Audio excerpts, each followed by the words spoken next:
역대하 6장 1에서 42절 말씀입니다. 6장. 그때에 솔로몬이 이르되 여호와께서 캄캄한 데 계시겠다 말씀하셨사오나 내가 주를 위하여 거하실 성전을 건축하였사오니 주께서 영원히 계실 처소로소이다 하고 얼굴을 돌려 이스라엘 온 회중을 위하여 축복하니 그때에 이스라엘의 온 회중이 서 있더라. 왕이 이르되 이스라엘 하나님 여호와를 송축할지로다. 여호와께서 그의 입으로 내 아버지 다윗에게 말씀하신 것을 이제 그의 손으로 이루셨도다. 이르시기를 내가 내 백성을 애굽 땅에서 인도하여 낸 날부터 내 이름을 둘 만한 집을 건축하기 위하여 이스라엘 모든 지파 가운데서 아무 성읍도 택하지 아니하였으며 내 백성 이스라엘의 주권자가 될 사람을 아무도 택하지 아니하였더니 예루살렘을 택하여 내 이름을 거기 두고 또 다윗을 택하여 내 백성 이스라엘을 다스리게 하였노라 하신지라. 내 아버지 다윗이 이스라엘의 하나님 여호와의 이름을 위하여 성전을 건축할 마음이 있었더니 여호와께서 내 아버지 다윗에게 이르시되 네가 내 이름을 위하여 성전을 건축할 마음이 있으니 이 마음이 네게 있는 것이 좋도다. 그러나 너는 그 성전을 건축하지 못할 것이요 내 허리에서 나올 내 아들 그가 내 이름을 위하여 성전을 건축하리라 하시더니 이제 여호와께서 말씀하신 대로 이루셨도다. 내가 여호와께서 말씀하신 대로 내 아버지 다윗을 대신하여 일어나 이스라엘 왕위에 앉고 이스라엘의 하나님 여호와의 이름을 위하여 성전을 건축하고 내가 또 그곳에 여호와께서 이스라엘 자손과 더불어 세우신 언약을 넣은 궤를 두었노라 하니라. 사랑하는 형제 여러분, 12월 9일 금요일 저녁 목성에 오신 것을 환영합니다. 5장에서는 언약궤가 새 성전에 안치됨으로써 성전 준공의 최종 단계를 마치고 이제 솔로몬 왕의 경축사와 중보자로서의 백성을 위하여 올려드린 기도가 본장에 소개됩니다. 11절까지는 성전 봉헌 경축 기념사로서 성전이 하나님의 임재의 처소임을 먼저 고백했습니다. 1절. 그때 솔로몬이 이르되 여호와께서 캄캄한 데 계시겠다 말씀하셨사오나 내가 주를 위하여 거하실 성전을 건축하였사오니 주께서 영원히 계실 처소로소이다 하고, 여기서 캄캄한 데 계시겠다. 캄캄한 데에는 빽빽한 구름을 뜻하는 말입니다. 즉 신의 산에서처럼 하나님께서 자신을 감추시기로 하셨다는 뜻입니다. 본질의 말씀을 하나님께서 직접적으로 하신 기록은 없습니다. 그러나 직간접적으로는 자신을 감추시는 태도를 여러 번 나타내셨어요. 모세에게 성소의 휘장 안 법궤 위 속죄소 앞에 아론이 아무 때나 들어오지 말라 이렇게 말씀하시면서 내가 구름 가운데에서 속죄소 위에 나타남이니라 이렇게 하셨거든요. 그러니까 나타나시는 건데 구름 가운데서 숨기시면서 자신을 숨기시면서 나타나셔요. 그러니까 사실 하나님께서는 숨기시는 듯 나타내시는 하나님이십니다. 나타내시는 듯 숨기시고요. 그리고 빽빽한 구름 가운데서 이제 내 개인 마음은 내가 너와 말하는 것을 백성들이 듣게 하며 또한 너를 영영히 믿게 하려 함이니라 이렇게 모세에게 말씀하셨어요. 그러니까 하나님은 숨기시는 하나님이시기 때문에 자신을 숨기시기 때문에 오직 중보자를 통해서만 중보자에게만 이제 보여주십니다. 만나주시고요. 그래서 중보자가 또 절대적으로 중요하다는 걸 또 알 수가 있죠. 그리고 또 신의 산 언약을 맺는 날 맺을 때 빽빽한 번개와 빽빽한 구름이 산 위에 있고 나팔 소리가 매우 크게 들릴 때 온 백성들이 떨고 그렇게 해서 하나님께서 임재하셨죠. 백성은 멀리 서 있고 모세는 하나님 계신 흑암으로 가까이 갔다. 이렇게 출애굽기가 기록을 하고 있습니다. 아무튼 하나님께서 이렇게 캄캄한 데 계시겠다는 것은 사실은 현현 하나님께서 나타내시는 방법 중에 하나예요. 숨기시는 것이. 그런데 이 캄캄한 데 계시겠다는 의미는 하나님의 영광을 죄인인 인간이 감당하지 못한다는 뜻이기도 하고요. 또 하나님은 인간의 한계를 넘어서 계신 초월자이셔서 그렇다고 봅니다. 그러므로 중보자가 절대적으로 필요하죠. 중보자가 없이는 하나님을 만날 수가 없고요. 그러므로 중보자를 높이시는 뜻도 있는데 진정한 중보자는 누굽니까? 모세입니까? 모세는 사실 중보자이지만 진정한 중보자이신 예수 그리스도를 예표하는 그리스도의 대리자입니다. 모든 대제사장들도 다 그리스도의 대리자이고 모든 다윗 왕을 이어서 왕이 된 모든 왕들, 기름 부음 받은 자들 모두가 그리스도의 대리자로서의 중보적 존재들입니다.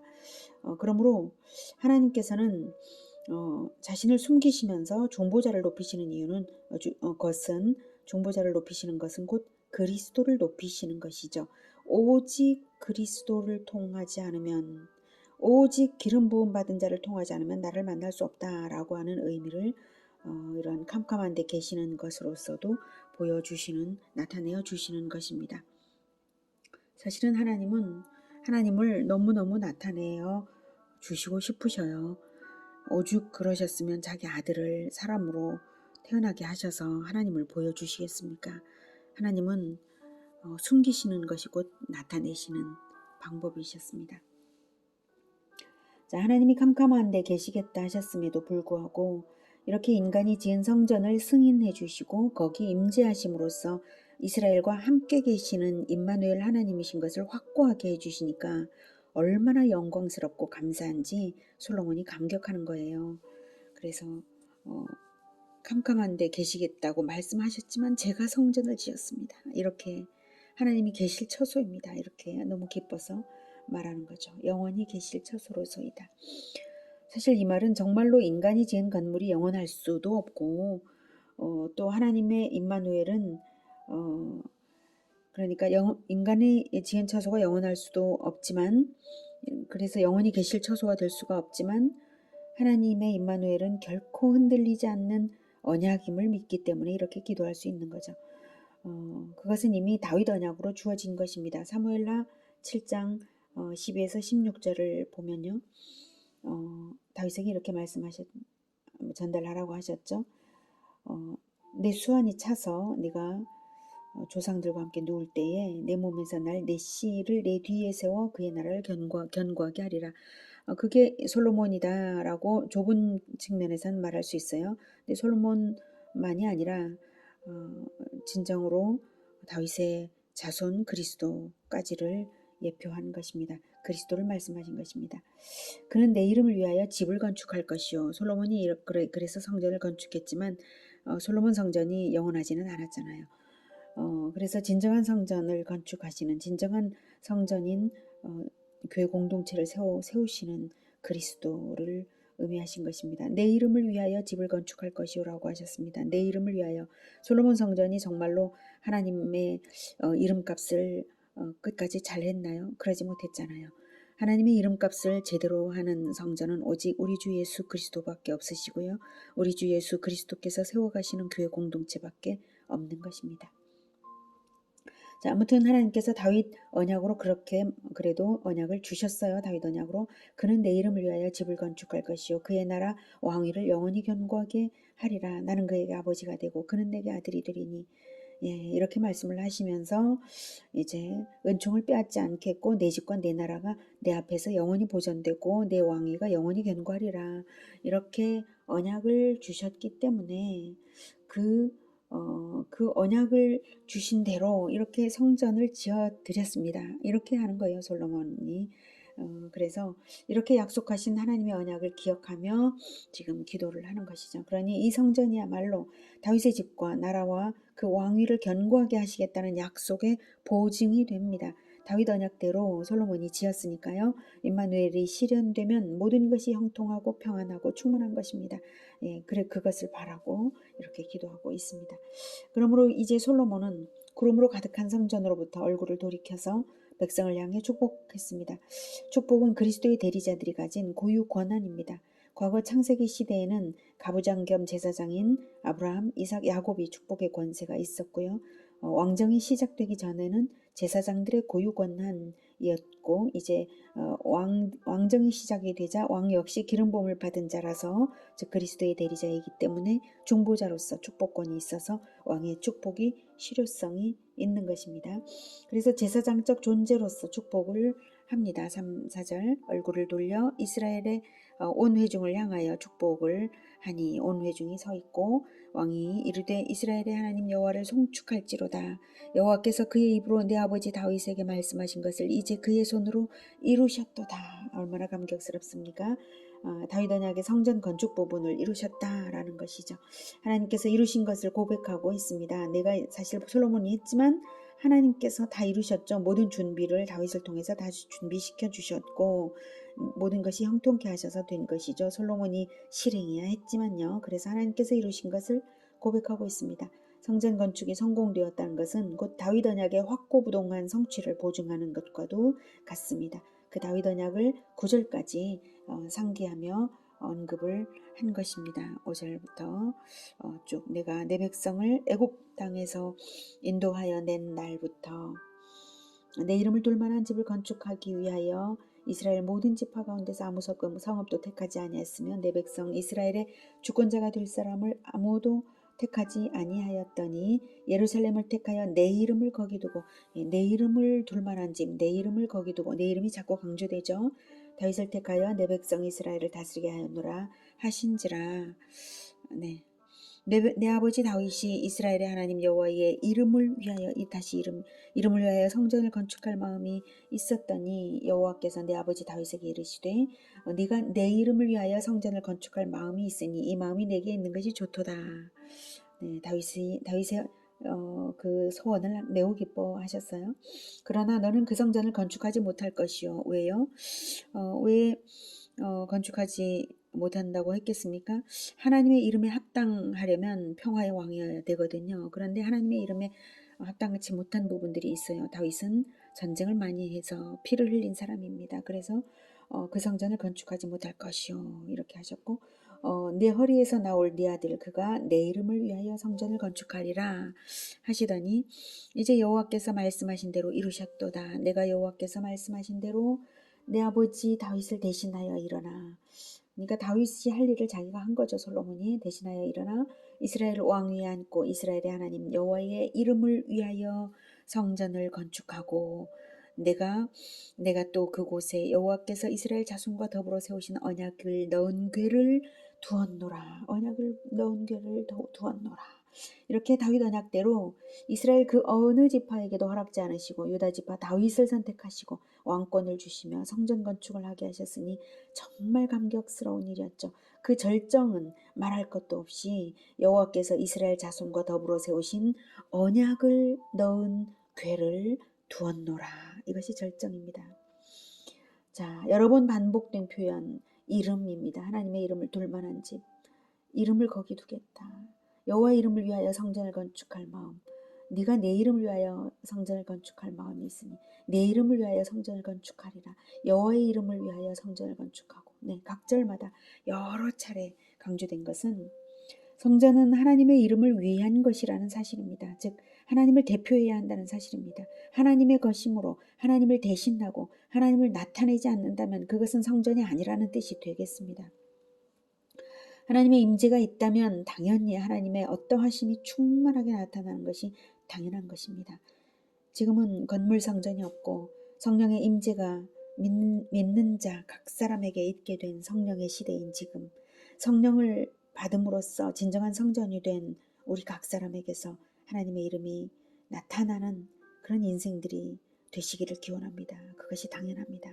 하나님의 이름이 증명되는 인생들 다 되어야 하겠습니다. 그것이 성전입니다. 그러기 위해서 가장 기본적이고 필수적인 것은 바로 언약을 품은 자가 되어야 한다는 것입니다. 언약궤가 있어야 하나님의 이름이 있는 장소가 되는 것입니다. 자, 이어서 12절부터는 솔로몬의 간구입니다. 솔로몬이 여호와의 제단 앞에서 이스라엘의 모든 회중과 마주서서 그의 손을 펴니라. 솔로몬이 일찍이 노스로 대를 만들었으니 길이가 5규빗이요 너비가 5규빗이요 높이가 3규빗이라. 뜰 가운데에 두었더니 그가 그 위에 서서 이스라엘의 모든 회중 앞에서 무릎을 꿇고 하늘을 향하여 손을 펴고 이르되 이스라엘의 하나님 여호와여, 천지에 주와 같은 신이 없나이다. 주께서는 온 마음으로 주의 앞에서 행하는 주의 종들에게 언약을 지키시고 은혜를 베푸시나이다.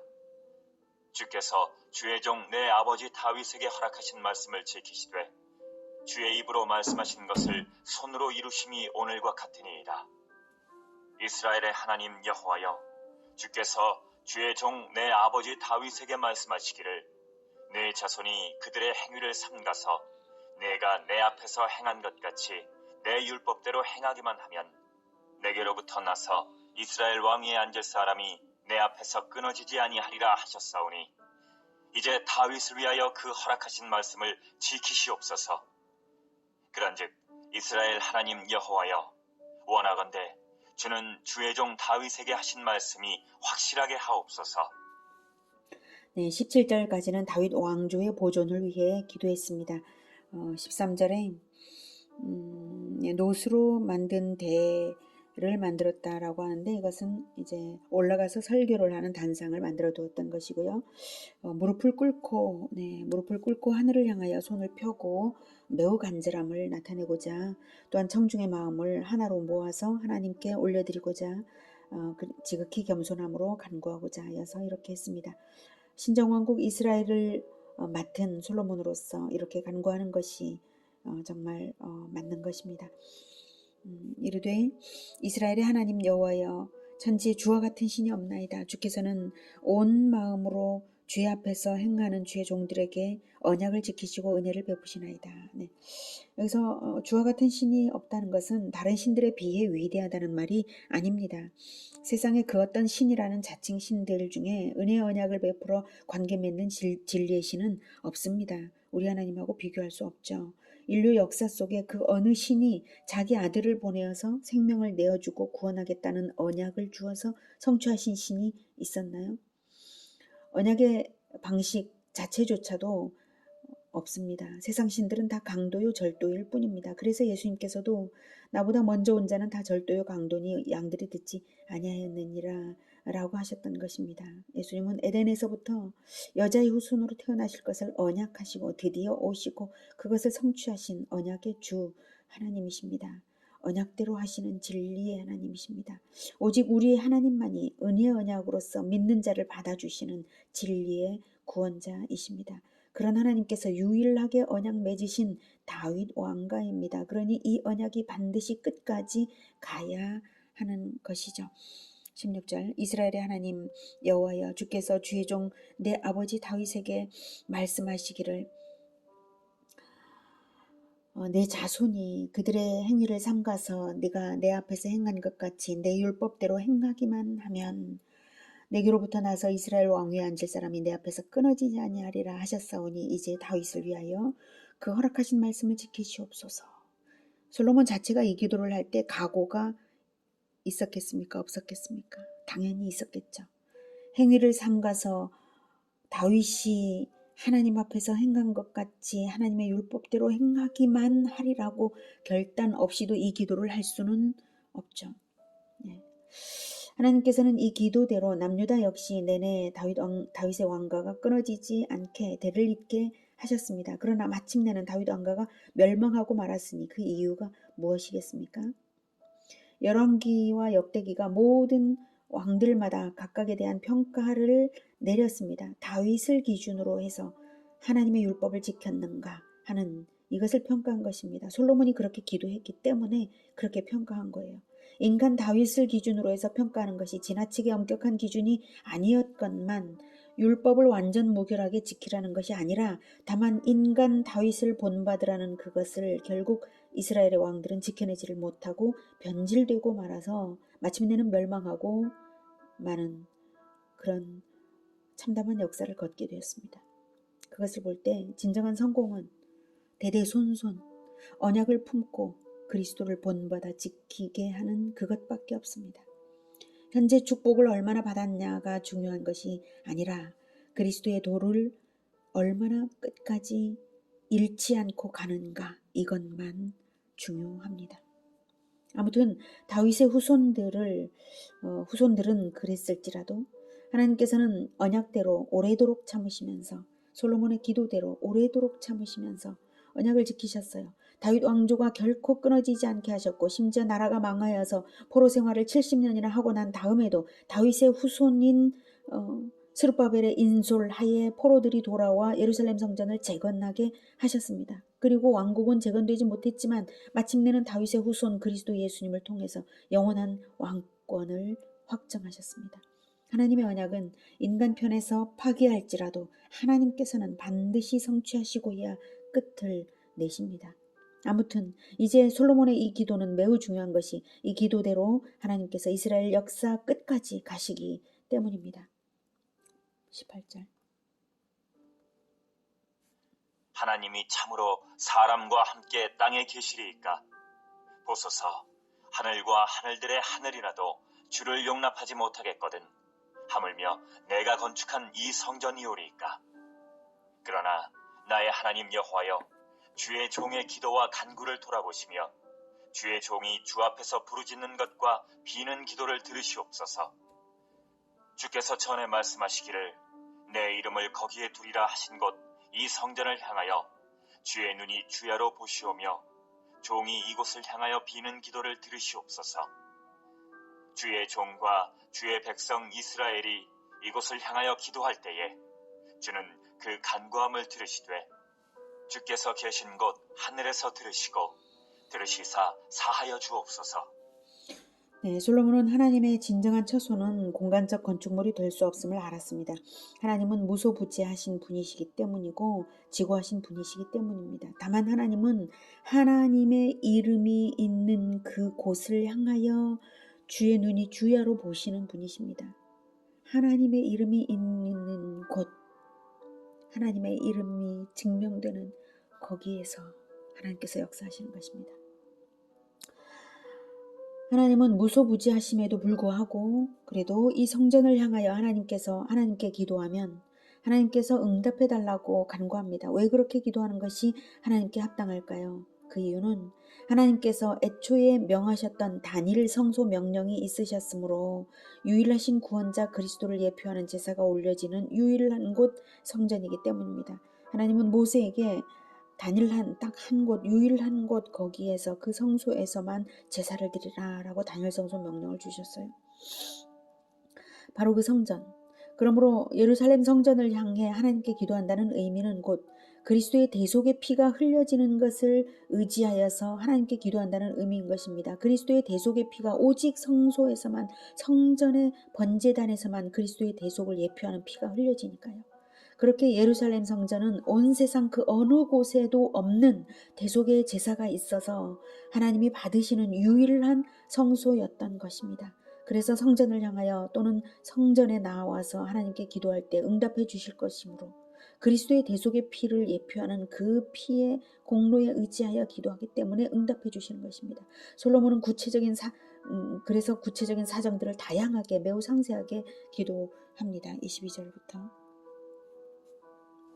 만일 어떤 사람이 그의 이웃에게 범죄함으로 맹세시킴을 받고 그가 와서 이 성전에 있는 주의 제단 앞에서 맹세하거든 주는 하늘에서 들으시고 행하시되 주의 종들을 심판하사 악한 자의 죄를 정하여 그의 행위대로 그의 머리에 돌리시고 공의로운 자를 의롭다 하사 그 의로운 대로 갚으시옵소서.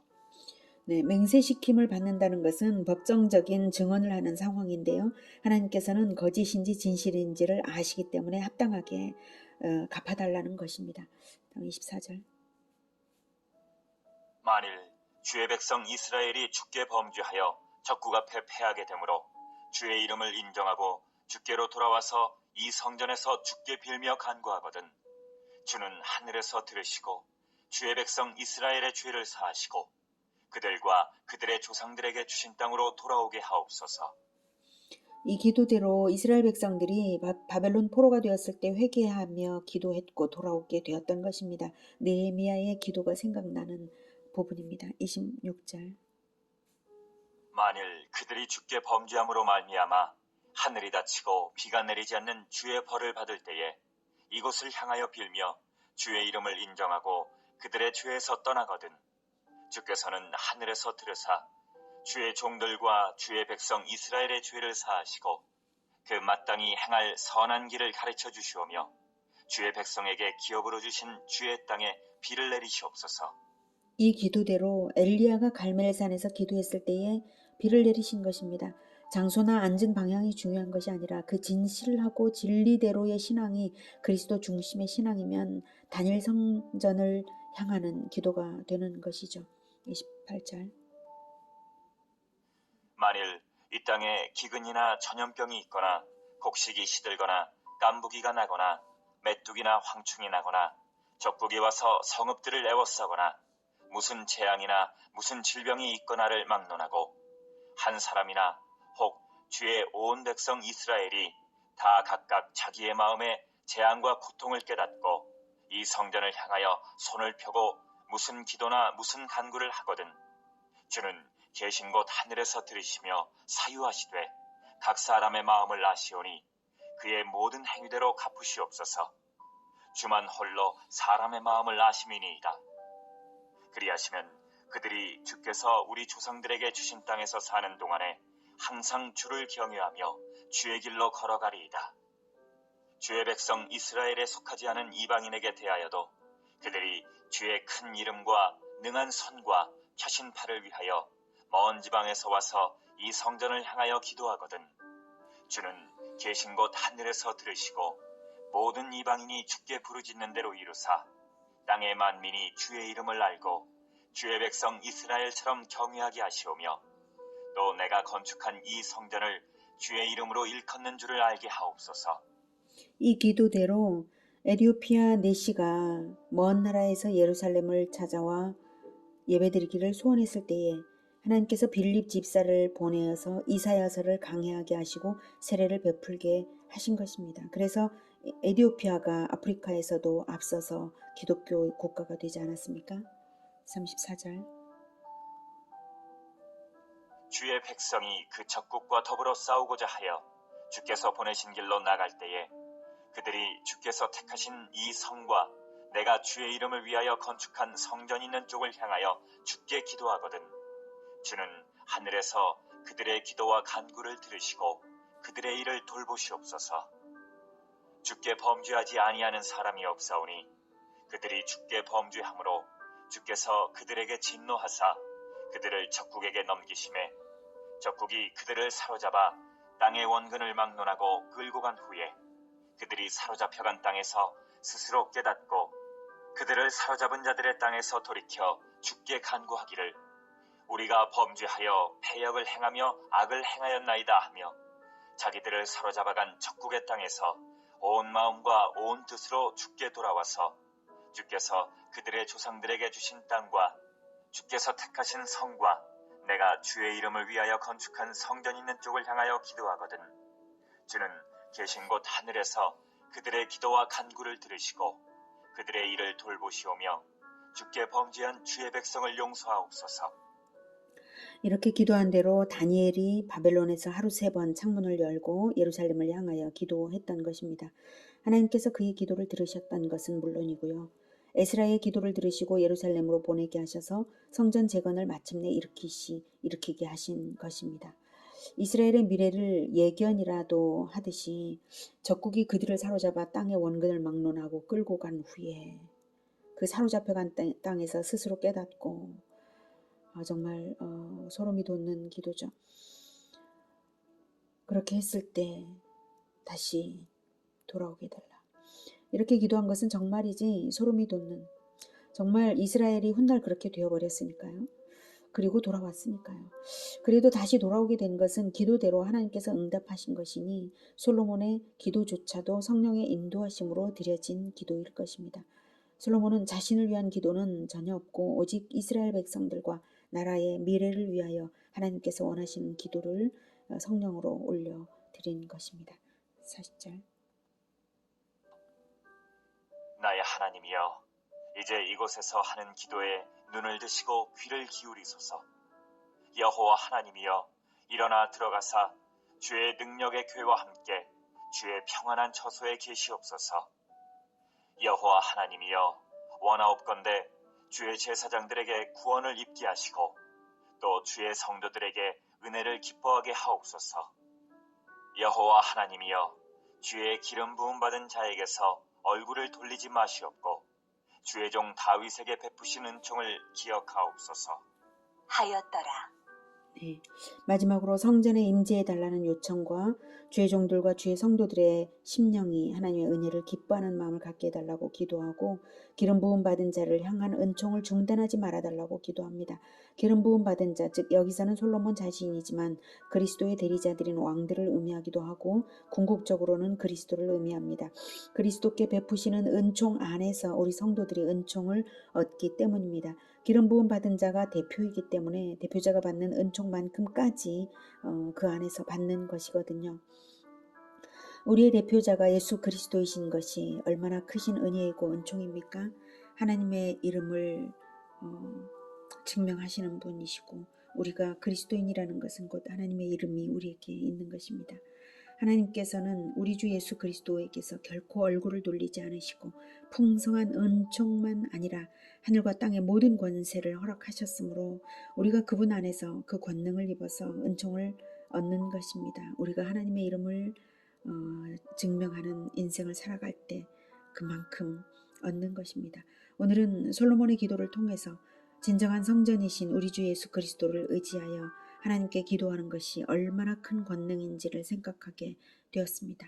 오직 우리 주 예수 그리스도의 이름으로 살아가며 그리스도가 증명되는 인생들이 되며 모든 기도가 응답되는 성전 공동체가 되기를 축복합니다. 기도하겠습니다. 하나님께서 우리에게 임재하시고 우리와 함께 계셔서 임마누엘 하셔서 그럼으로써 우리를 성전 삼으시니 하나님 너무나 감사합니다. 우리가 감당할 수 없는 은혜를 입고 있사오니 하나님 성령으로 충만케 하여 주셔서 우리가 하나님의 이름에 합당한 인생들 되게 도와주시고 우리의 모든 기도를 하나님 들어 응답하여 주시옵소서. 우리의 인생을 통해서 하나님의 이름이 영광 받으시기를 간절히 원하며 예수님의 이름으로 기도드립니다. 아멘. 이어지는 시간은 개인 기도 시간입니다.